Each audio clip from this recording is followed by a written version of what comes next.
Did I miss any other visitors? All right. Well, thank you all for coming out on this lovely spring day.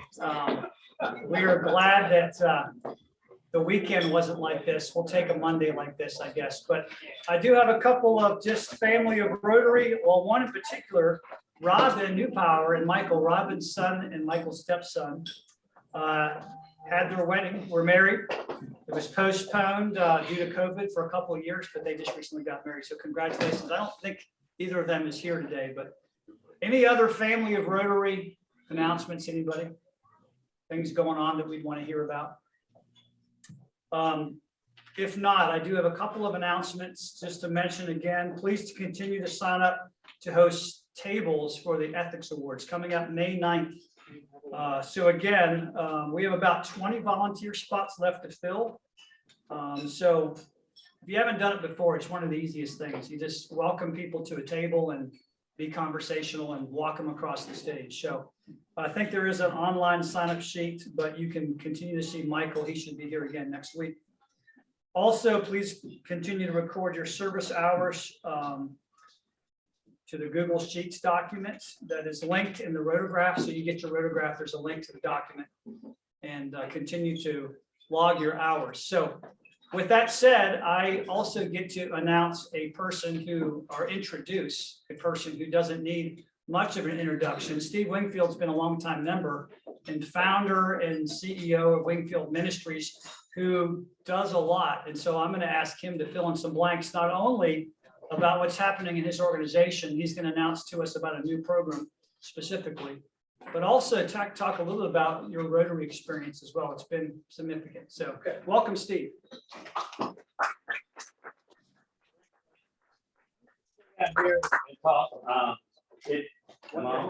You are. No, you're not. People online. Oh, okay. They want to see you. All right. I'm gonna stand up here so everybody can see. Well, it's an honor to be here, and it's been a privilege to be a part of this club for a number of years, and just thankful for all that has happened. One of the things is one great day of sharing, which Wayne now heads up. That sort of got kicked into the curb because of COVID, but hopefully come back. It's been a great opportunity to bless this community in a lot of ways. But just the service to the community has just been a wonderful experience. I look at Lynn and what God did through International Banquet and how that just propelled into a international ministry. So there's just all kinds of things that have blessed my life by being a part of this club. There are several things I was told years ago. One of my favorite preachers was B.R. Lakin. He said, there's three things that are very difficult to do. One's to climb fences leaning towards you. The other's to try to kiss a girl who's leaning away from you. And the third is try to speak to a bunch of people that know you real well. So, but I hope I can accomplish that today. I want to talk to you about some miracles that have happened over the past number of years. Luke Weaver's going to help me out a little bit with a slide presentation. And in 2016, I got a call from one of our board members who's an attorney in Franklin, West Virginia, and said, Steve, I got a piece of property I want you to look at. And I said, Jeff, I don't have money for property. I'm a preacher. He said, I just feel like the Lord wants you to see it. So I went over to look at it. It's 524 acres. And as we got up to the crest of this hill, it opened up to a huge bowl that had a farmhouse and 2 outbuildings and several ponds that are spring fed. And it was as clear as an audible voice. I don't want to say it was an audible voice, but the Lord said it belonged to a certain person who's a friend of mine. Took me back, it was so clear. And I said, I think I might know who wants it. So we spent the morning looking around, and I came home and I called my friend. I said, I don't know what this is about, but a friend of mine showed me some property and I felt like the Lord said it belongs to you. And he interrupted me, said, Wingfield, I got cold chills. He said, Gladys and I are looking for property. We're supposed to leave Thursday to go to Canada. It's too far away. Said, I'm gonna cancel that. I'll come down next week. So Jeff brought out 2 ATVs and we met at his office and Frank can go out. And long story short, we spent the morning looking around. Jeff's wife had packed the picnic lunch. We're down eating lunch. And he points back up and said, that's where we're gonna put the first house. I said, we need to commit that to the Lord. So we drive back up and get out and kneel down, and I prayed a prayer commitment. He had a snake pistol with him, turned toward the mountain and emptied it and said, that seals the deal. He turned to me and said, Steve, I don't want this property. I just want to have access to it. Why don't I write a check to the ministry and you buy it? And we'll build a retreat over here for these veterans and pastors you're trying to help. So that's where the vision started. It's on the market for $1,799,000, and he wrote a check to Wingfield Ministries and we bought it debt-free. And he designed the first house, which is the Weaver House. That's not up there right now, but we've seen a lot happen in the last 5 years. We built the first house, which is called the Weaver House. That has 5 bedrooms in it. He found a contractor. That's the house there. He found the contractor, and I said, well, I'll see if I can get all the material donated. We have had 9 tractor trailer loads of material donated to the Vision of Lone Star Mountain Inn. Began here. Then I saw these logs stacked up on the side of the road. I was on my way to Bristol to the race because we do NASCAR events, and I didn't have time to stop. Just had a banner up for sale, and so for the next year I looked for them, and I thought, well, somebody's bought it.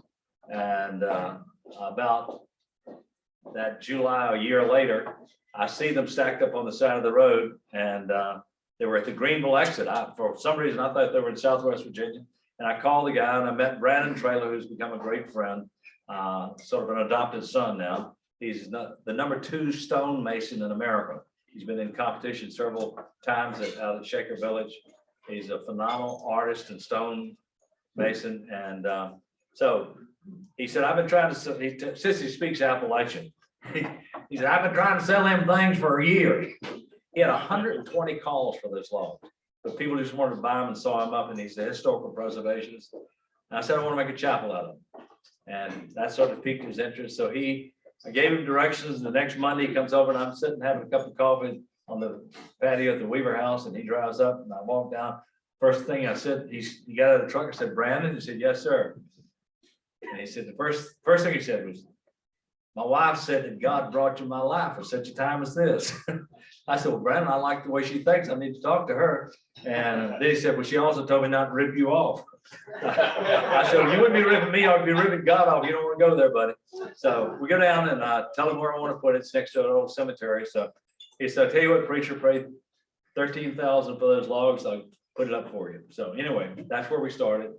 Went down and looked at an old farmhouse, which is also a log house. I said, maybe you do this, I'll get you to add on to this. And he said, okay. So I said, y'all measure everything up. He had his partner with him. You can't make this stuff up. I go up and make lunch, and they come up, and we're sitting out having lunch. And guys, it's been a great morning. Got my chapel. You can give them material to add on the farmhouse.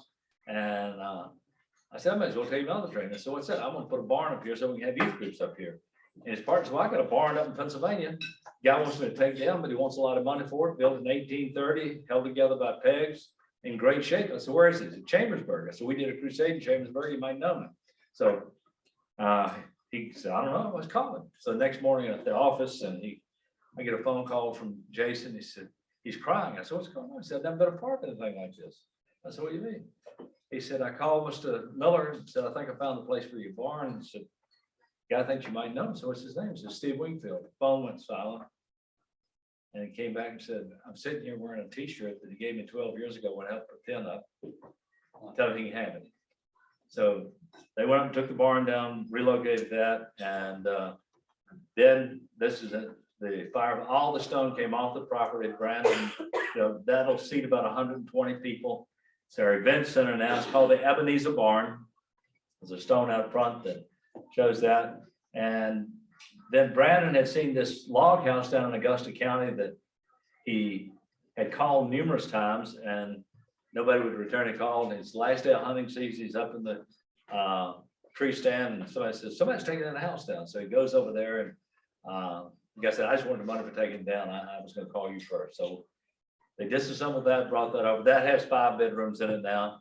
And each of the rooms are named after various people that have impacted my life, either through their writing or their own lives. So we're just very, very thankful for that house. It's and both the barn and the house really tell the story of what the Lone Star Mountain Inn was all about. We built it to restore lives. Through NASCAR, I'm not a veteran, I'm not in the military. Anybody that would support war is crazy. I'm for peace. But I have met so many people that have been damaged by these wars we've been in. And we will pay for these wars for generations to come. I'm gonna tell you 3 quick stories of in Michigan the other year. We had about 3,000 people at our event, and we honored a bunch of veterans that led. I think there were 180 people that made decisions for Christ that night. And I came off the platform, and there was a guy my age that literally fell into my arms, weeping. And he finally got control of himself and began to say, "Thank you, sir." I said, "Thank you, man." He was a Vietnam veteran. And he said, "When I came back from Vietnam, people yelled at me, they cursed me. I had one person spit on me. Tonight's the first time in 40 years I felt honored." That's what's going on. The next weekend, I was speaking at the House Center for the 100th anniversary of a Methodist church. And I used to just would say, "How many veterans we got here?" And whoever had, I'd see go up first. I'd bring him up and I'd put a medal around his neck. We've done that here at our Rotary Club. And afterwards, I was helping everybody pack up. It was at the House Center. And this young guy who was the drummer that day at a guest praise band had a hat on backwards. And he came and said, "You keep doing what you're doing." I said, "I plan to." He said, "It's a desperate need out there." I said, "I know that." And he said, "I should be a statistic." And he took his hat off. He had shot himself in the head when he came back from Afghanistan. But he said, "Through that, I came to Christ."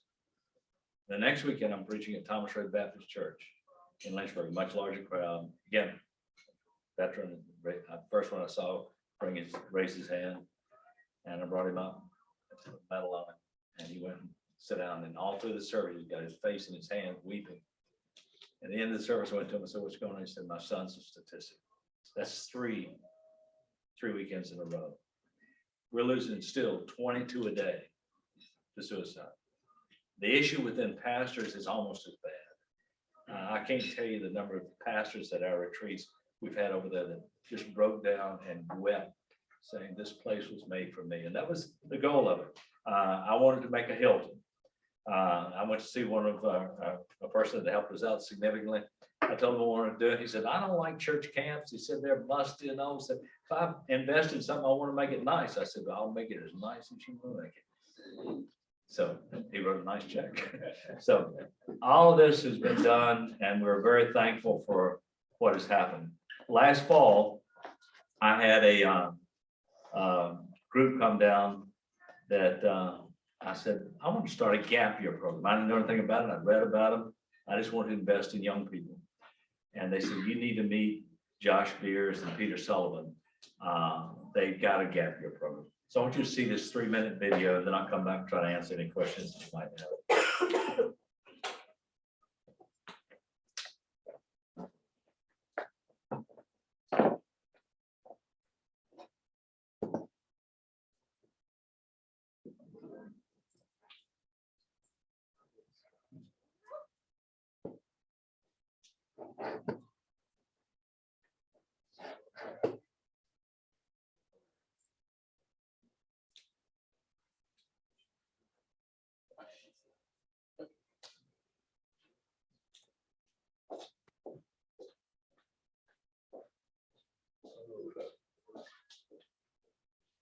Sorry.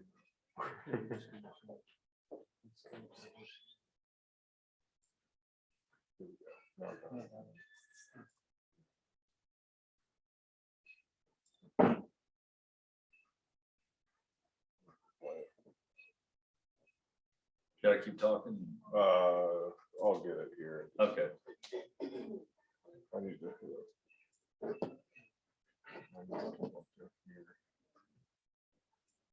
There we go. I'm so excited about our next phase here at the Lodestar Mountain Inn. We've started a partnership with Onelife. It's a gap year program for high school graduates where they'll receive 9 months of in-depth discipleship training right here at the Lodestar Mountain Inn. Wingfield Ministries and Onelife shares a common mission, and that common mission to develop disciples and to create settings where students and adults can grow in their relationship with God and others is what's driving us and makes partnering together so energizing to us at Onelife. Onelife is a program that gives you the opportunity to experience life alongside a community that really cares about you, a staff that really invests in you, and that focuses on building character and having experiences that are really going to influence your life and change your perspective on the world. To see the impact that Onelife students have after they go through the program is really second to none. The transformation that they had in that 9-month time frame wasn't just a really cool experience that they had and then they move on from, but it's something that carries them through the rest of their life. Lodestar and being part of that setting in that unique place, the opportunity for students to slow down and look in the mirror of their own lives, and maybe in some ways, in a world that's sprinting, have the chance to just evaluate how they were made, what they're created for. My experience in Onelife was one of the best and one of the hardest things I've ever done in my life. My experience opened my eyes to seeing the gospel in a way that I'd never seen it before. Seeing that my relationship wasn't just with me and Jesus, it was Jesus and with the community, and wrestling with my faith and with my doubting and with my questioning and myself, both in the context of a community that loved Jesus and loved me, was something that I'd never been offered before. We believe strongly that Onelife is a calling.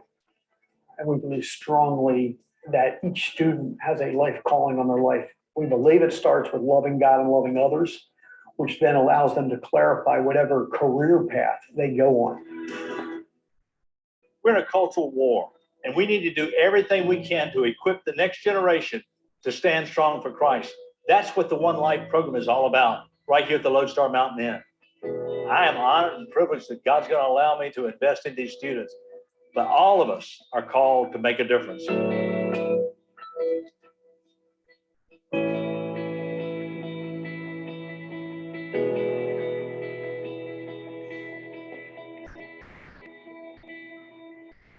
This program will begin this fall, end of August, 1st of September. It's 9 months. Some of you know Lester Zook. Lester was an outdoor prop at EMU for years. He now runs his own guiding business. Lester's going to be one of our key props, and we're going to specialize in outdoor activity. They will get 30 hours of college credit either through Clarion University, which used to be Philadelphia College of the Bible, or Southern Western University, which is located in South Carolina. And so we're very excited about all of that. Right now we have, I think it's 16 students already signed up. We're going to cap it off for this first year at 24. The maximum it can ever be is 30 because we believe size matters. Onelife has 3 locations in Pennsylvania. They have one in South Carolina. We will be their 5th location. I'll be one of the teachers, but it's a Onelife program. I'm leasing the property to Onelife, and they'll be running the program. They do all the credits and everything. So I'm very excited about it. If you got a student that's graduating this year that hadn't made plans, not sure what they want to do, send them our way. We'd love to interview them and have Onelife interview them. And if they're interested, we'd love to have a spot for them in West Virginia. The Lodestar Mountain Inn is not the end of the world, but you can see it from there. It's a beautiful place. I invite all of you to come over. We've got business leaders have come over for retreats for a day or a weekend, planning sessions. So we are doing about 6 pastors conferences each year. We are doing about 4 veterans weekends each year. That may increase some, but that's the primary purpose of what we do. But other people come, families come. So it's available for your use. But if you just want to come over for a day and see it, we'd love for you to do that as well. So I'll do my best to answer any questions you have. One in the back, Mr. Ron Dunham. Steve, 2 questions for you. One, will you still be having the ministers and the veterans? Absolutely. That's one of the neat things about Onelife. They will be there to serve when we have the veterans and ministers. What we're doing is we're building 2 new dorms, which are down, you've been over, Ron. So down next to the cottages where you and Jenny stayed, they're going to be turned into Onelife facilities. And so the Lodestar Mountain Inn part will be the Weaver House, the Event Center, and the Evangel House. So that's 15 rooms that we have available for those kind of retreats or for a business retreat or whatever. Yes. One last question. What will the students be doing here during those 9 months? Okay, some of it is academic. There are accredited classes that they will be taking.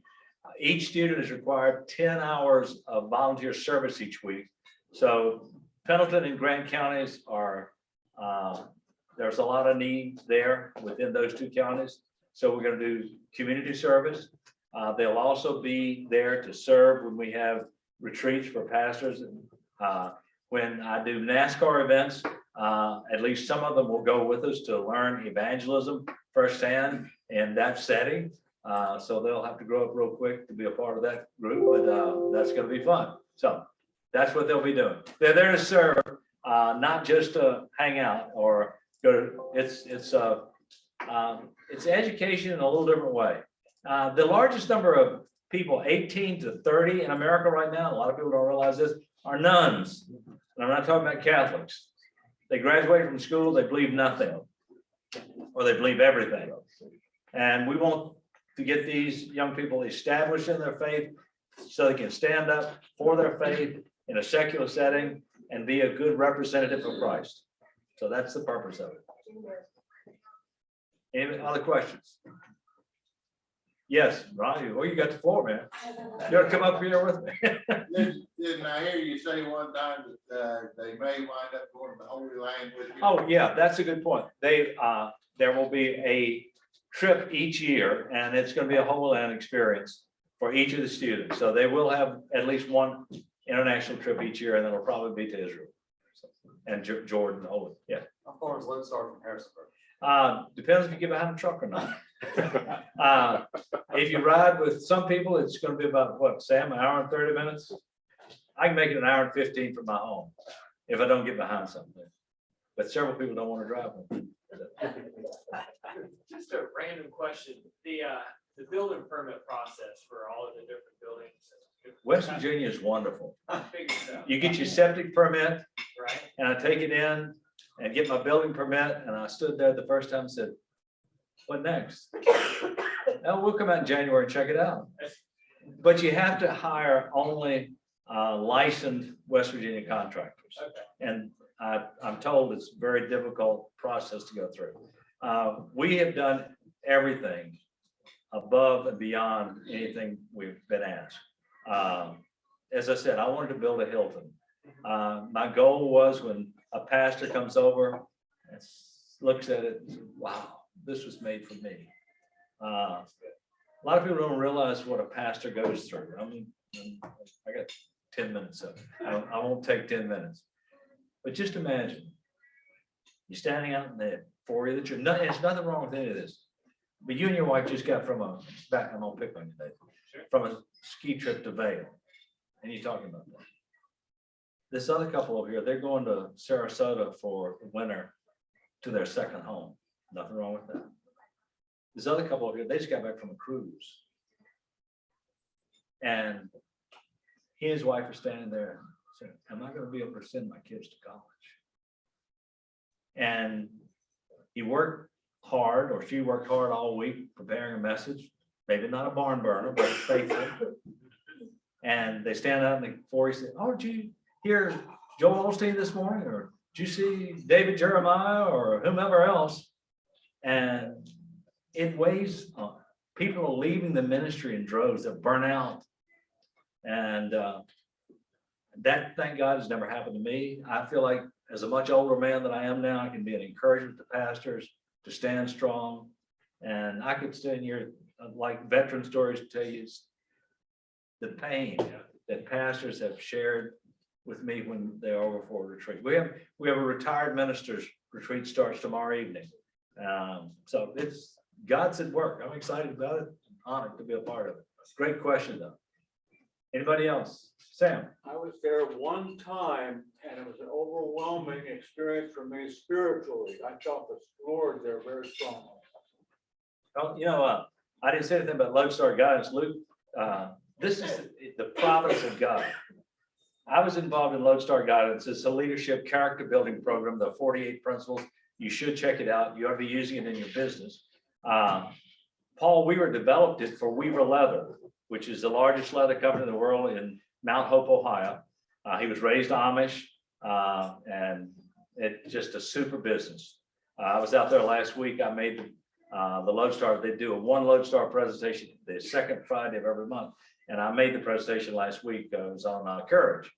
But 10 years ago, Paul asked me to get involved. The written part's been around for a long time, but we decided to take it to another level. So we wrote a storyboard for each of these principles and videoed that storyboard. I come on at the end of the video and the storyboard that we wrote for each principle and talk about how that particular principle will impact your life spiritually.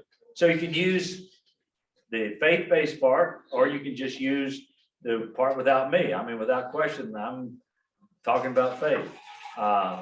So it's a folder that goes with each principle. They're 6-page, and the center part is the faith-based part. A lot of people are concerned, well, I'm gonna get in trouble for, no, just separate it, put them out on a page. If people want the faith-based part, they can pick it up. Everybody picks it up. But so it's a great program. I ask you to check it out. LodestarGuidance.com. If you have any questions, you can talk to Luke about it. He's running that for us. But now Lodestar is the guiding star, the navigational star.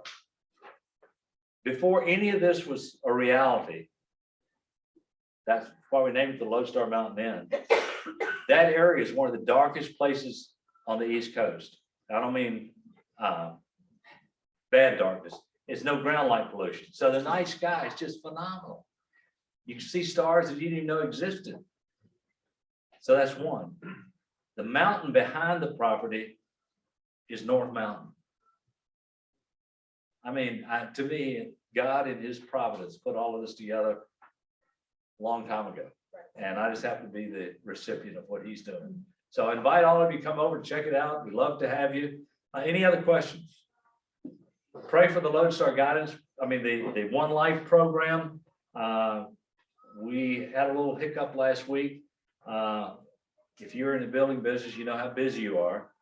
Well, a company had said they were going to pour the walls for us for our dorms.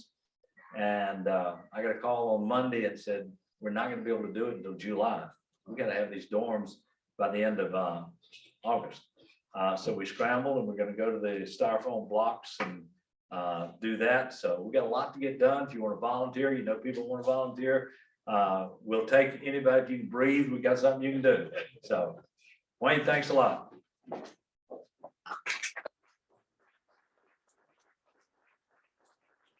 You have a student, on your table is the brochure. This is for you guys. That tells about it. But if you've got a student, a grandchild or a son or daughter, this is a student brochure, and I'll put some over here on the table. If you'd like to pick one up, give it to them. I'd love for you to do it. Steve. Yes. July 16, open house for One Life. Okay. Oh yeah, July the 16th, we have our second open house for One Life. If you've got a grandchild or you know somebody that wants to come over, it's July 16th. We'll feed you lunch. Love you to come over and check it out. Thank you, Steve. Every time you present, I'm encouraged. I love the energy and yeah, keep doing it. So thank you again for our visitors today. Thank you, Troy, Luke, Terry, Debbie, and Jameson.